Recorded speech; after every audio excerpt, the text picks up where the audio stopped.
Hello কাছের মানুষজন, কেমন আছেন সবাই? কি অবস্থা সবার? আজকে নিয়ে এসেছি আলুর দমের একটা রেসিপি।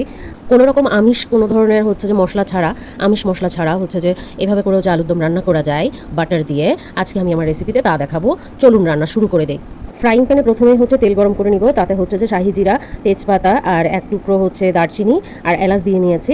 তারপর হচ্ছে যে সেদ্ধ করা আলুগুলো আগে থেকে হচ্ছে এই সাইজের আলু হলে আলুদমের জন্য সবচেয়ে পারফেক্ট হয় বলে আমার মনে হয়। কিছু আলু আমি হচ্ছে যে হাতে ভেঙে দিয়েছি যাতে করে গ্রেভিটা একটু থিকনেস থাকে, মাখো মাখো হয়।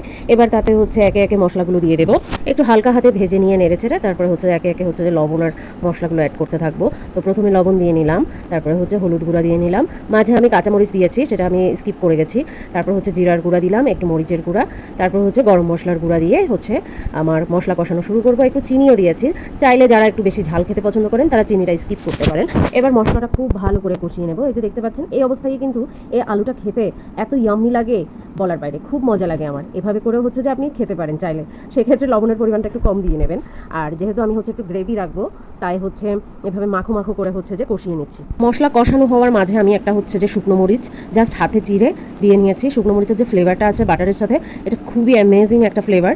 তারপরে হচ্ছে ফ্রিজ থেকে বের করে হচ্ছে কাবলি ছোলা আমি সেদ্ধ করে ডিপ করে রেখেছিলাম, তো কাবলি ছোলাটা এখানে দিয়ে দিলাম। বললাম তো আমার নিজস্ব স্টাইল, এটার সাথে আপনি অন্য কারোর কোনো আলুর দমের রেসিপির সাথে মিল পাবেন না, এটা আমার নিজের স্টাইলে রান্না করা। সো আমি এখানে হচ্ছে কাবলি ছোলা দিয়ে দিলাম।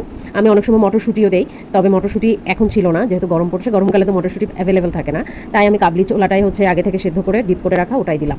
এবার ভালো করে একটু সিদ্ধ হয়ে আসলেই হচ্ছে মোটামুটি ভালো করে হচ্ছে কষিয়ে নিচ্ছি। তো কষানোর এই পর্যায়ে হচ্ছে যে পানি দিয়ে দেবো।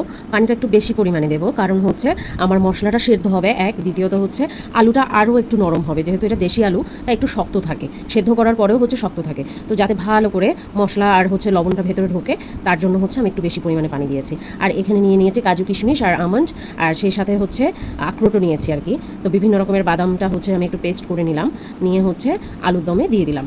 থেতো করতে করতে হচ্ছে মানে মনে হচ্ছিল আর কি, কেউরা যদি এভাবে করে থেতো করা যেত মানে যাদেরকে আমরা অপছন্দ করি, মাঝে মাঝে কিছু থাকে না পাবলিক, তাদেরকে এভাবে যদি একটু মানে থেতো করা যেত তাহলে হচ্ছে ভালো হতো, খারাপ হতো না। কি বলেন সবাই? হ্যাঁ।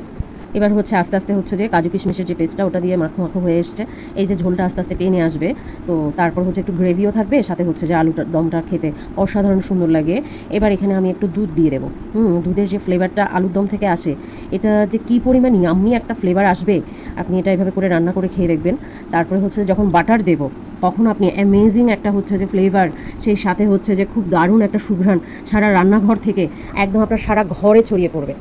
এন্ড অফ দ্য কুকিং, আপনি যখন হচ্ছে একটু একটু সামান্য পরিমাণে ঘি ছড়িয়ে দেবেন না, তখন আপনি বুঝতে পারবেন যে আসলে দুধ, ঘি, বাটার, তারপর দই দিয়ে হচ্ছে রান্না করা খাবারগুলো কতটা হচ্ছে সুস্বাদু আর একটা স্বর্গীয় আভাস থাকে। নিরামিষ খাবারের সৌন্দর্য হচ্ছে এখানে, যখন আমরা দুধ, দই, তারপর হচ্ছে যে মাখন টাখন দিয়ে হচ্ছে যে মাখাই টাখাইয়ে রান্না করি তখন।